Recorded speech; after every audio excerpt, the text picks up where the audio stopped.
Shalom teman-teman, perkenalkan nama saya Trida Satriailus. Saya dari mahasiswa Prodi PAK 2021. Yang saya hormati kepada Bapak Yada Putra Gratia sebagai dosen pengampu mata kuliah Perjanjian Lama di kelas kami. Dan yang saya hormati teman-teman sekelas saya PAK 2021. Nah, saat ini saya akan mempresentasikan tentang kitab Daniel. Nah, kenapa sih kitab Daniel? Oke, kenapa sih orang-orang pada bertanya, kok kamu pilih kitab Daniel sih? Iya, karena saya menyukai. Kenapa? Alasan saya karena kita masuk ke dalam ciri-cirinya dong. Ciri-ciri dari kitab Daniel ini, kitab Daniel ini merupakan kitab nabi terpendek, kitab nabi besar terpendek, dan dalam kitab Perjanjian Lama yang paling sering dibaca dan dikaji, ya. Seperti itu. Kenapa? Karena dia berisi nubuat-nubuat yang membuat orang penasaran serta mereka mengkaji apa maksud dari semua ini, oke? Terus juga dalam kitab Daniel ini berisi tentang nubuat-nubuat dalam kitab Daniel ini itu sering disebut dalam kitab Perjanjian Baru. Lah, kok bisa? Iya, karena ketika kita melihat nubuat-nubuat dalam kitab Daniel ini, itu menceritakan tentang kedatangan Mesias, tentang kerajaan Allah yang akan berkuasa di atas bumi, di antara kerajaan-kerajaan dunia ini sampai selama-lamanya. Nah, itu ada juga dibahas Perjanjian Baru. Makanya kitab Daniel ini berisi tentang nubuat-nubuat yang sering disebut dalam Perjanjian Baru, seperti itu. Terus kita masuk yang ketiga. Yang ketiga ini, kitab Daniel ini merupakan kitab Apokalips. Lah, kok Apokalips? Ya, karena kalau kita tahu kitab Apokalips itu adalah hubungan politik antara negara yang satu dengan negara yang lain. Nah, di masa ini, di masa pemerintahan Raja Nebukadnezar, itu sudah di masa Apokalips, yang dimana sudah ada hubungan politik antar kerajaan satu dengan kerajaan yang lain, ya. Sebagaimana apa? Sebagaimana wahyu untuk Perjanjian Baru yang menyatakan tema-tema nubuat, ya, yang sangat penting bagi gereja di akhir zaman. Terus yang keempat adalah tentang kitab Daniel ini. Kitab Daniel ini berisi tentang teladan terpenting dalam Alkitab. Tentang apa? Tentang doa syafaat Daniel saat itu. Untuk apa? Untuk pemulihan bangsa Israel. Nah, yang berlandaskan apa? Yang berlandaskan janji-janji Allah yang telah diilhamkan oleh firman Allah. Seperti yang sudah saya tuliskan di PPT. Nah, seperti itu ya teman-teman. Oke, sekarang kita lanjut ke... Nah, orang-orang pada bertanya nih, siapa sih Daniel ini? Dari tadi dibahas Daniel. Siapa sih Daniel ini? Nah, Daniel adalah seorang muda dari keturunan bangsawan yang diambil oleh Raja Nebukadnezar dari Yerusalem dibawa ke Babel. Dengan tujuan apa? Tujuannya adalah untuk menjadi pelayan, untuk membantu pekerjaan di kerajaan Babel saat itu. Nah, arti nama Daniel ini apa sih? Nah, seperti yang saya tuliskan di sini adalah arti nama Daniel adalah Allah adalah hakimku. Nah, yang perlu teman-teman ketahui bahwa Daniel saat itu tidak sendiri. Tapi Daniel punya 3 teman. Nah, 3 temannya ini siapa? Oke. Ya. 3 teman Daniel ini adalah Hananya, Misael, dan Azaria.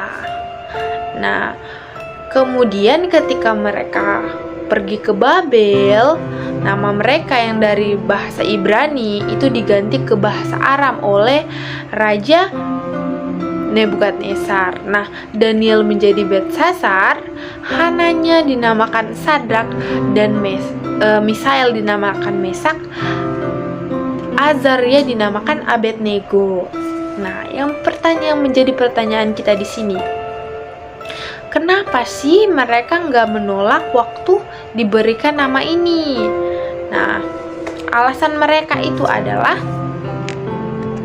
ada dua ya. Itu ada faktor politis dan faktor agamis. Nah, kenapa seperti itu? Karena di faktor politis itu adalah ketika mereka tidak ingin untuk menjaga nama baik dan menjaga silaturahmi antara kerajaannya mereka dengan kerajaan Babel saat itu. Nah, terus juga faktor agamis, mereka tetap menjaga maka dari itu alasan apa yang mereka percaya dengan nama yang diberikan tidak membuat masalah seperti itu ya. Seperti itu. Oke, next slide. Kita masuk ke penulisan kitab Daniel ini. Nah, kitab Daniel ini ditulis sekitar abad ke-6 sebelum Masehi dari bisa kita lihat dari keterangan di pasal 7. Nah, yang menunjukkan bahwa Daniel adalah penulis dari kitab ini. Oke. Nah, tujuannya apa sih dalam penulisan kitab ini? Oke, tujuan dari kitab Daniel ini adalah menekankan bahwa hidup beriman dalam dunia yang semakin bermusuhan terlihat kedaulatan Allah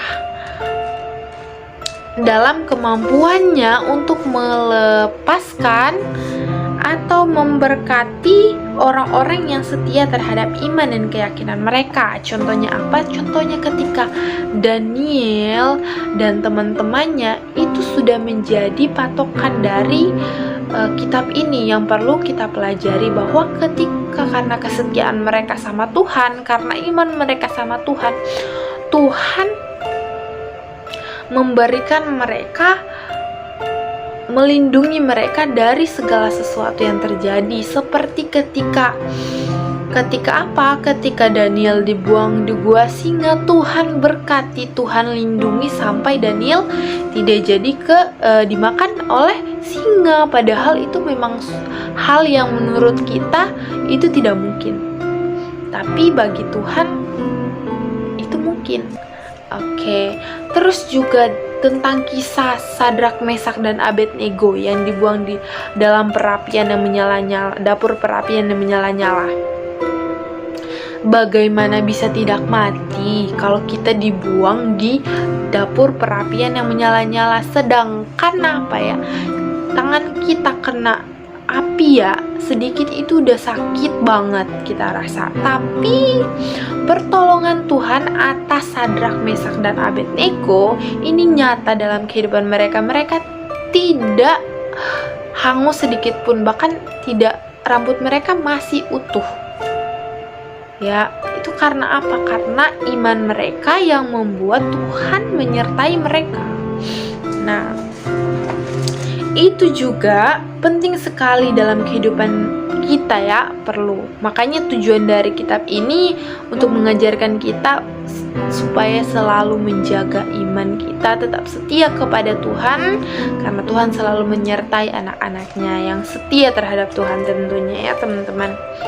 Terus juga tujuan dari kitab ini menceritakan tentang peristiwa politik yang dibicarakan langsung dari kitab ini. Itu dimaksudkan untuk apa? Untuk menangani pengharapan masyarakat yang sedang berada dalam pembuangan. Berdasarkan apa?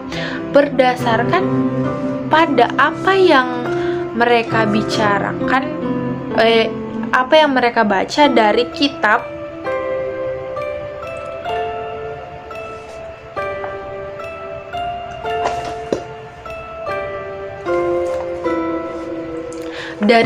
nabi-nabi yang merupakan apa? Yang merupakan awal dari dimana umat Israel menanti-nantikan kerajaan Allah akan didirikan setelah mereka kembali dari pembuangan itu pada selama 70 tahun. Oke, seperti itu tujuan dari penulisan kitab ini. Oke, next slide. Nah, kita masuk ke garis-garis besar kitab Daniel itu tuh ada tentang bagaimana pengalaman-pengalaman Daniel ketika dari Yerusalem dia dibawa ke Babel, tentang bagaimana dia mengalami menafsirkan mimpi-mimpi raja. Itu ada dituliskan di dalam kitab Daniel ini. Nah, itu hal yang sangat penting yang perlu kita pelajari. Nah, yang kedua juga tentang bagaimana penglihatan-penglihatan Daniel ya. Penglihatan-penglihatan Daniel juga diceritakan di sini tentang bagaimana Daniel melihat apa yang diberikan kepadanya, mengalami penglihatan. Nah, itu bisa kita baca dalam kitab Daniel ini juga.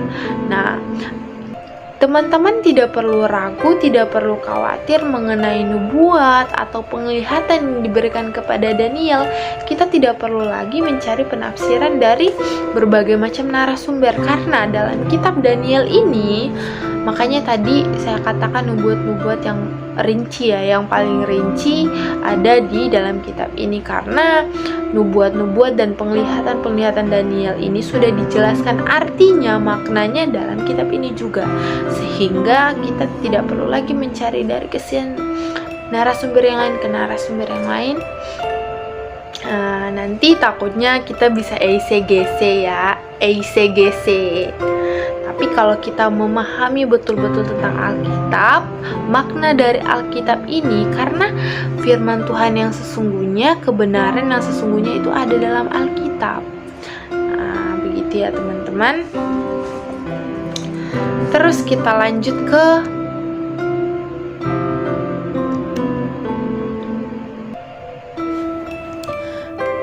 inti kitab. Nah, inti kitab dalam kitab Daniel ini itu ada 3. Yang pertama tentang menceritakan tentang kerajaan Allah. Nah, kerajaan di sini Allah di sini adalah klimaks dari agenda Allah untuk Israel dan dunia ini. Nah, konsep ini itu diperkenalkan, bisa kita lihat itu di pasal 2 dalam kitab Daniel, yang menekankan bahwa akan adanya satu kerajaan yang tidak akan pernah binasa, yaitu kerajaan apa? Kerajaan Tuhan Yesus Kristus. Nah, sebaliknya, kerajaan bangsa-bangsa di dunia ini, walaupun sebesar apapun itu hanya bersifat sementara, ya. Dan raja-raja yang menjalankan tugasnya itu bersifat terbatas. Oke, sedangkan kerajaan Allah adalah kerajaan yang berkuasa di bumi untuk selama-lamanya. Oke, yang kedua itu mengenai keangkuhan dan pemberontakan, yang dimana kitab ini mencatat dengan jelas tentang keangkuhan para raja-raja yang pada akhirnya membawa mereka kepada kejatuhan mereka sendiri. Misalnya, contohnya itu Raja Nebukadnezar dengan kesombongannya. Kalau teman-teman baca kitab ini, teman-teman akan mengetahui bagaimana Raja Nebukadnezar menemukan dirinya dengan apa yang dia miliki saat itu. Nah, di sini juga kita bisa lihat juga tentang kesombongan atas pemberontakan Israel melawan Allah, yang mendatangkan hukuman Allah atas mereka juga. Sehingga apa? Sehingga bisa kita lihat dalam pasal 8 ketika Daniel mengakui dosa-dosa bangsa Israel ya. Itu bisa kita baca di pasal 8. Oke, yang ketiga mengenai pembelaan Tuhan terhadap hamba-hambanya. Yang seperti apa sih ini? Ya, seperti hamba-hamba Tuhan yang bersandar kepada Tuhan Yesus sendiri.